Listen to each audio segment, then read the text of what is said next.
Okay, so I'm going to try to make this quick here because there's a lot of material. I know you guys, little background. I studied a great many things while in college. Among them was psychology. I won't go into my personal feelings about the field. In general, the reason why psychology is in the College of Liberal Arts is because psychology is not a science. Alright, so in front of you should be something.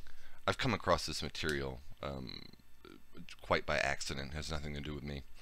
When I was looking it over, and I just wanted to point out some of the insanity, some of the damage feminism has caused. Alright, okay. So here in front of you, you have a picture of the equality wheel. Now, these handouts are handed out to people who, how shall I say, are under court-ordered DV issues. All right.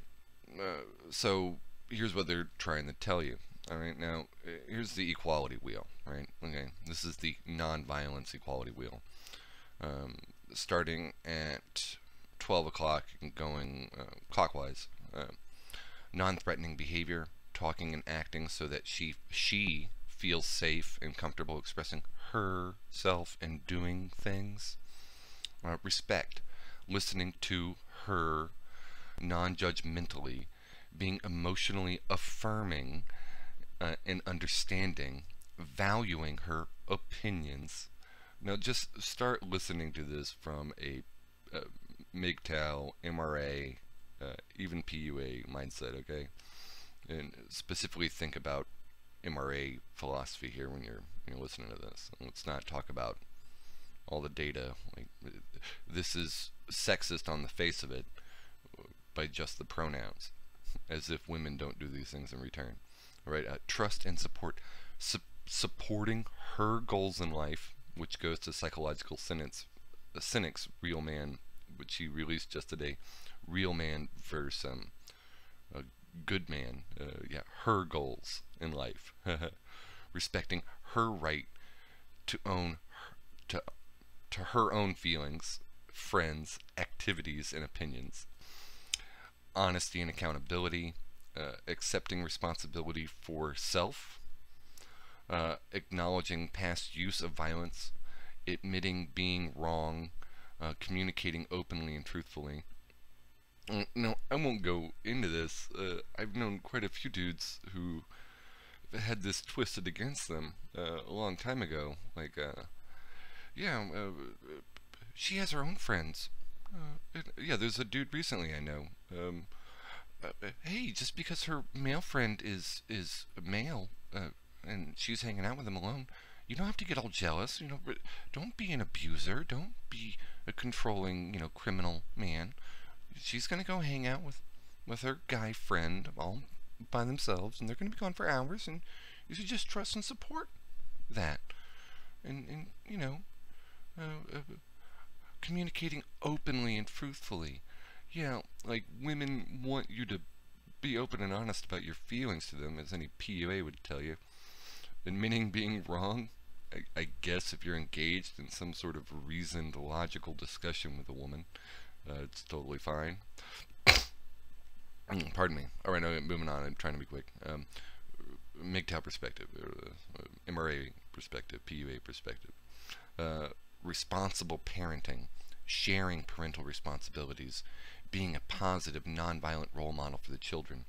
Yeah, sure, I'm like the MRAs and most PUAs. Most PUAs tend to be pussies. I too support non-violence. Violence is the only rational response. Is only rational when you're dealing with irrational things or people. What's goes women being rational? What are you talking about? All right, okay. Sharing responsibilities. We know the data there that women want you to take out the garbage and mow the lawn. They don't want you to change the diapers and all that shit. All right, shared responsibility. Mutually agreeing on a fair distribution of work. Making family decisions together. PUAs would tell you that's wrong. Economic partnership, making money decisions together, making sure both partners benefit from financial arrangements. um, won't go into it. Moving on. Negotiation and fairness. Seeking mutually satisfying resolutions to conflict, accepting changes, being willing to compromise.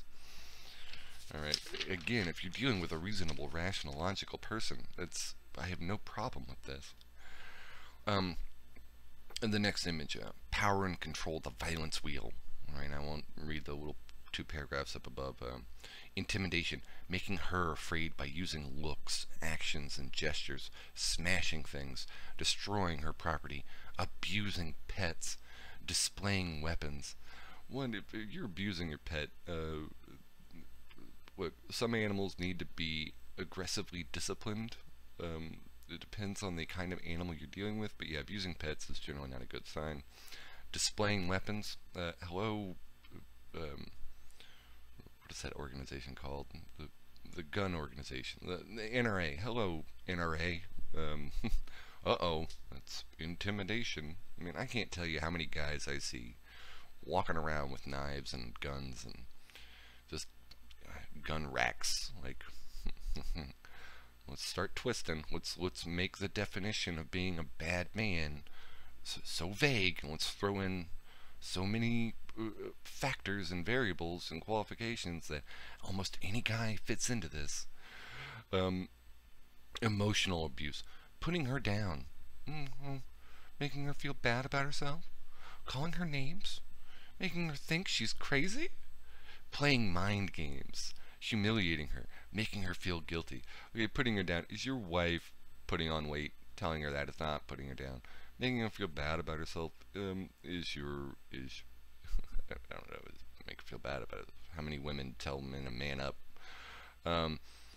Calling her names, bitch. If she's acting like a bitch, you should call her a bitch. If she's acting like a cunt, you should call her a cunt. Making her think she's crazy. Like Sheldon Cooper's postman said in Big Bang Theory, got your back, Jack, bitches be crazy. Playing mind games, PUAs would tell you to definitely play mind games. Humiliating her, making her feel good, humiliating her. Is she a cheater? Is she a liar? Right? And did you shame her by exposing it on the internet? Like, I've seen more than a few of those videos. Like, making her feel guilty. Wow, you humiliated her by posting your smartphone footage of you busting her cheating, right? And you made her feel guilty.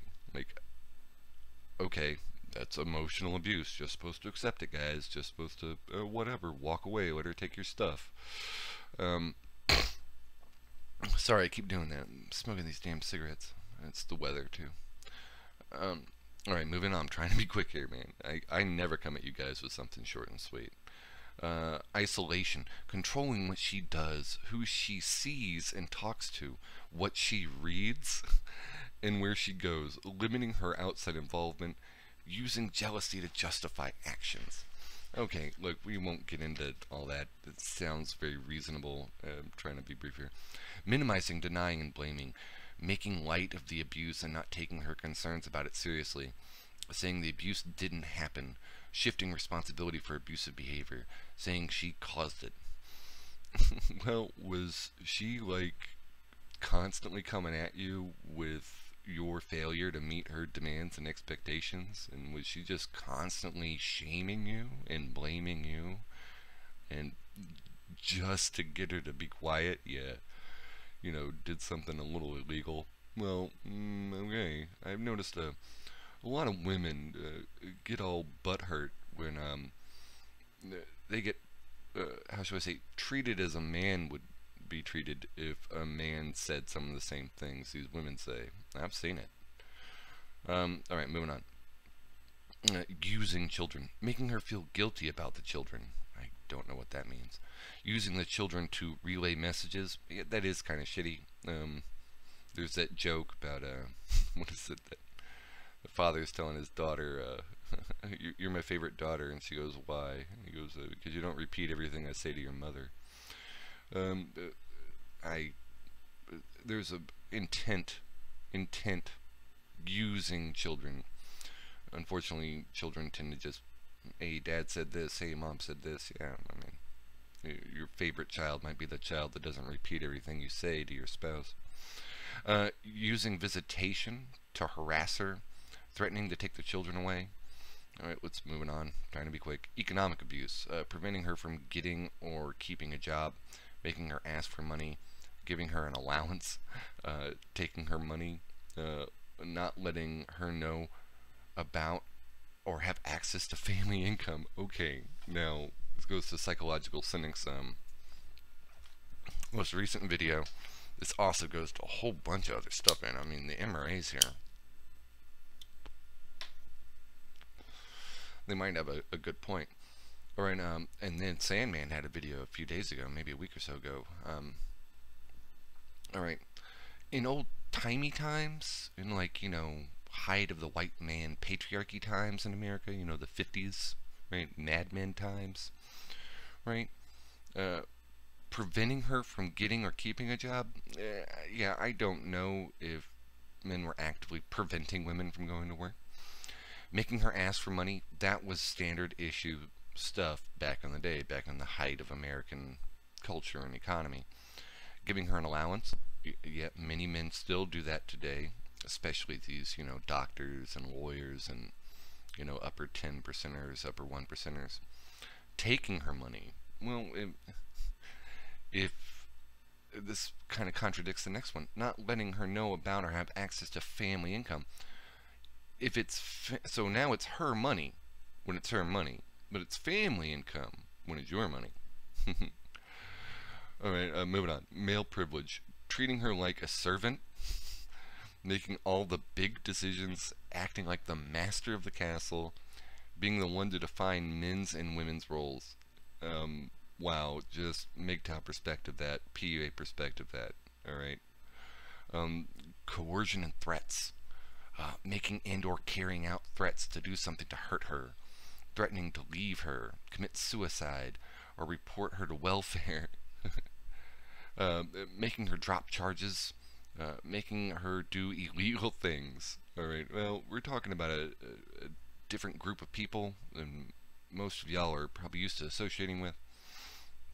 All right, yes, making or carrying out threats to hurt another person, not a good idea. Threatening to leave her, well, that might actually be the best idea. Like, remember, if you don't like what's going on in your life, you don't like your job, if you don't like that Stephen Molyneux guy says, you don't like your job, leave it. You're sucking down air. Life is a beautiful gift. Don't throw it away. Live like you're planning for your deathbed. Commit suicide, yeah, never commit suicide. Live like you're planning for your deathbed. Bucket list yourself from a very early age. Reporting under welfare. Look, if she's doing something welfare should be aware of, you might want to report her. Making her drop charges. Look, trust me, you can't make anyone drop charges. And on top of that, I've known more than a few guys who, or women just wanted them arrested and out of the way for a little while so they could, move into the new guy's house. She can't drop the charges most of the time. Most of the time, the prosecutor picks it up, and yeah, I mean, she won't even show up in court most of the time. You say she moved on. She jumped to her new ship. She's got her new man. Like, she ruins your life and doesn't even bother showing up in court, and the charges get dropped anyway. Actually dismissed, not dropped. Move it on. All right, okay. So the next image is a quick bilingual thing. I'll try to be quick about this. Damn, I'm doing this to you guys again. Alright, okay. Embarrass you with bad names and put downs. Look at you or act in ways that scare you. Control what you do. These are questions women to ask themselves about their partner. Stop you from seeing or talking to friends or family. Take your money. or Social Security, make you ask for money or refuse to give you money, make all the decisions, tell you you're a bad parent or threaten to take away or hurt your children. Interest, implying they may not be his. Interesting little side note there. MGTOW, PUAMRA perspective. Act like the abuse is no big deal, it's your fault, or even denying doing it. Destroy your property or threaten to kill your pets. Okay, look, if someone's dragging your pets into what's it you got going on, there may be some other things going on there.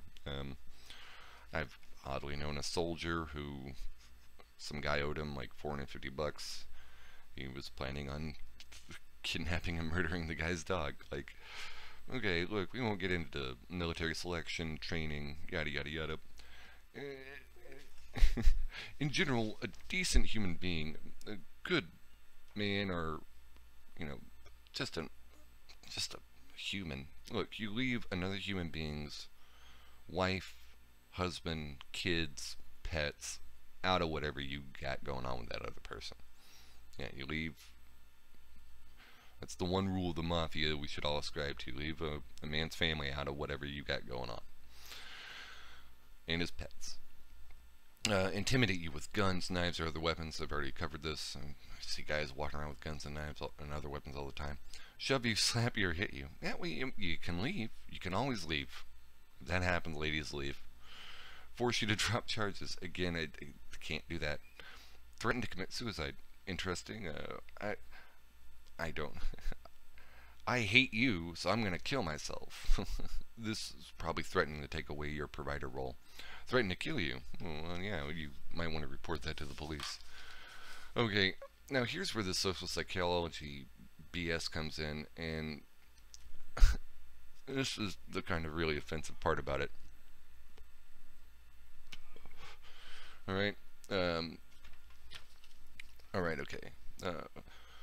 These are common risk factors for someone being a child abuser or to neglect children. The abuser's childhood risk factors: premature birth, birth anomalies, low birth weight, exposure to toxins in utero, difficult or slow to warm up, physical, cognitive, emotional disability, chronic or serious illness, childhood trauma, antisocial peer group, age, child aggression, behavior problems, attention deficit disorder. So like Stephen Moyu said, we're taking people, and like Spetsnaz says, Stephen Moyu says, these are victims. We're not going to re-victimize victims. And these are like these are risk factors for being an abuser that this poor child had no control over. Child aggression: what young male primate is not aggressive? Behavior problems: we could go into the vast lectures and presentations that have been given online relative to behavior problems, especially in school. School is not, especially primary school, is not particularly well suited to a lot of young males. Behaviors, indicative behaviors, and attention deficits, right? Wow. So we're just making it broad. It's going to be broad. We're going to throw in everything. If this guy wasn't born normal, if he wasn't born perfect, if he wasn't, if there's any blip on his record, any blip on his radar, bam, he's going to be a bad guy. Like Spetsnaz says, this is terrible. This is a terrible way to be. Wow. I'm going to have to probably make this a two-parter. Yeah, you know what? I'm just going to finish this up and do the other one. Alright, okay.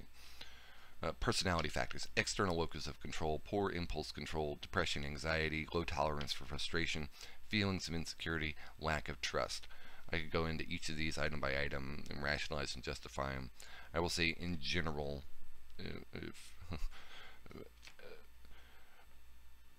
these are factors that are indicative of people who are not normal, not successful, not, a good person. But let's twist it back around on feminists. External locus of control. They blame everything on the patriarchy. Bam. They have no agency. They are child abusers. Poor impulse control. Right? Women drink too much, wind up getting date raped. Poor impulse control. Women sleep with bad boys. Poor impulse control. Women shop compulsively. Anxiety, depression. The number of women on antidepressants is insane. I think something like 80% of all antidepressant prescriptions are given to women. Low tolerance for frustration. Feminists calling you out there. Feelings of insecurity. Now, earlier mentioned, does your partner make you feel insecure? Does your partner hurt your feelings? Right? Lack of trust. Feminists, women always complaining that their men's going to be cheating. Their men are going to, violate the marriage when the data will support they do. Insecure attachment with their own parents. Childhood history of abuse. How many women claim to have been abused? High parental conflict, domestic violence. How many women get in fights with their mothers over dumb shit? Single parent with lack of support. High number of children in household. Right? So, if a guy was the product of a single mom, which is the product of women's own choices, right? Half of all first marriages, 2/3 of all second, 3/4 of all third. These are the man who's raised by a single mother. That was a woman's choice, right? Lack of support, right? How many women throw their children, their young male children, out and say, "There you go. Be glad I fed you at all. Goodbye." High number of children in the household. There's that famous video online of that woman who's like, "I get 15 kids. Who's gonna pay for them?" Right. Well, that was kind of like your choice to have unprotected sex, like with at least 15 dudes, maybe a dozen. I don't know. Social isolation, lack of support. Okay, so if he's a loner, that's a bad sign. If he's if he's a standalone guy, if he does it all himself, if he's, these super alpha males who, don't need anyone, right? Yeah, whatever. Parental psychopathology. Oh, if his parents are crazy, he's going to be crazy. He's probably going to beat your kids. Substance abuse. Well, how do you qualify that? Does he drink? I knew a guy once whose wife and kids, his daughter, his mother, his ex-wife, and his 3 daughters, were complaining he drank 1 to 3 beers a day. He's an alcoholic, drinks 1 to 3 beers a day. Like, I can trot my former cat up here, and my cat would drink more than 3 beers a day. Separation, divorce, especially high conflict divorce. Oh, did his mother leave his father? And, she was a real bitch about it. Oh, he's gonna beat your kids. Age, I don't know what they mean by age here. Maybe young. Look, most young human men are not in complete control of their brains until they're 25. So yes, a young man who, just by engaging in sex, wound up having a kid, might generally, be a little more aggressive. Men get more civilized as they get older. High general stress level. Oh, well, is he like in the military? Is he a cop, a firefighter? Does he work 2 jobs just to pay for your kid? Yeah. Poor parent-child interaction. Hey, maybe he doesn't interact with the kid very often, and when he does, the kid wants to see him, and he's like, "Hey, I just got home from my second job. I'm poor. I wasn't planning on having you. Like, what do you want from me now?" Negative attitudes and attributions about child's behavior. Then again, these are so broad. Inaccurate knowledge and expectations about child development. Well, how many people on the planet have taken a human growth and development course? How many people on the planet know anything about child development and psychology, honestly. Oh, and here's some other low socioeconomic status, stressful life events, lack of access to medical care, uh, whatever, parental unemployment. Oh, was his mom and dad unemployed? Oh, gonna be kid. Social isolation, lack of. Oh, is he new to town? Does he have no friends or relatives in the area that he moved to? Oh, probably gonna be kid. Exposure to racism, discrimination. Oh, was his father or grandfather racist? Oh, probably gonna beat your kid. Poor schools. Oh, did he not go to high school in the rich part of town? Did he go to high school in the poor part of town? Oh, probably gonna beat your kid. Exposure to environmental toxins. Yeah, that is the fault of industry. That is the fault of American industry, Chinese industry, Indian industry. That you can't. I mean, what is this supposed to mean? As someone who's studied biology and ecology, everyone is exposed to environmental toxins. It's offensive to my very soul that they are now trying to use this. Well, using that, everyone's probably going to beat your kid. Everyone you meet has been exposed to environmental toxins. They're all going to beat your kid. Dangers of violent neighborhood. Oh, did he not grow up in the good part of town? Oh, going to beat your kid. I believe Barbarossa was saying, he grew up somewhere in the Bronx, and then he moved later on in life to like upstate New York, like a sort of rich part of town. Well, there you go, Barbarossa. No, I mean, you're gonna beat your kid. You're gonna beat your wife's kid. I mean, you grew up in a violent neighborhood. Sorry, man. It's in the data predicts it. Community violence. And then yeah, I'm gonna save you guys. Well, okay, real quick. God, I do this to you. Keep it under 30. All right. Factors that he's not going to beat your kid.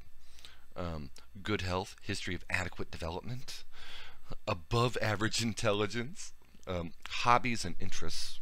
Playing video games, good. Girls, not going to be. He's too busy playing video games. Oh, he's smart. He's a nerd. Not going to be. Good peer relation. Got a lot of friends.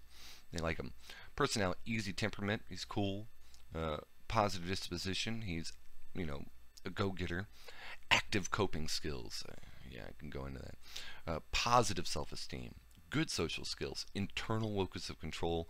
Balance between help-seeking and autonomy. Secure attachment. Positive and warm parent-child relationship. Supportive family environment. Household rules, structure, parental monitoring, children.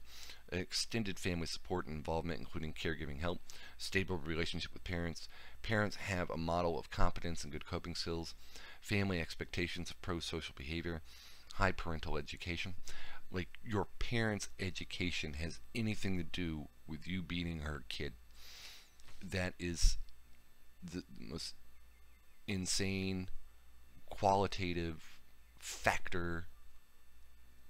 It's right after. It's the second after environmental toxins. Mid to high socioeconomic status. Oh, hypergamy. You don't want him to beat your kid. You got to marry up, ladies. You got to marry up. Access to health care, consistent parental employment, adequate housing, family religious faith participant. The third most offensive thing is a good person who's not going to beat your kids goes to church. Oh, you're an atheist. If you don't believe in a God, if you don't go to church, well, you're going to beat a kid. Good schools, supportive adults outside of family who serve as role models, mentors to children. The absolute vastness and broadness of this is insane. These are the effects of feminism, not only on the College of Liberal Arts, not only on psychology, sociology, fields and theories, but also on the court system, right? The legal system, the political system, men, women, and children's lives. These are the effects we get. This is the insane crap we're told. And most of this stuff, most of the poor neighborhoods, most of the single parent homes, most of the parental involvement are all a consequence of feminism. feminists wanted the job. If the job market wasn't filled with, if half the employees out there in the job market weren't women, many women would be able to stay in the home and have good relationships with their children. If women weren't in the job market, many men would be able to get a job. If women weren't asking for no-fault divorce, many marriages would still be together. Many children would not be from single-parent homes. Think about it. Talk about it. I hope this spurs videos from the rest of you guys, because the sheer length it would take for me to do this, I got other things I got to worry about. I got other things I got to get to. Right. So there you go, guys. Did it to you again. Do it to you every time. At least I'm not posting hour-long, 2.5 hour-long rants like some other people do. All right. Y'all have a good day. Yours truly, M.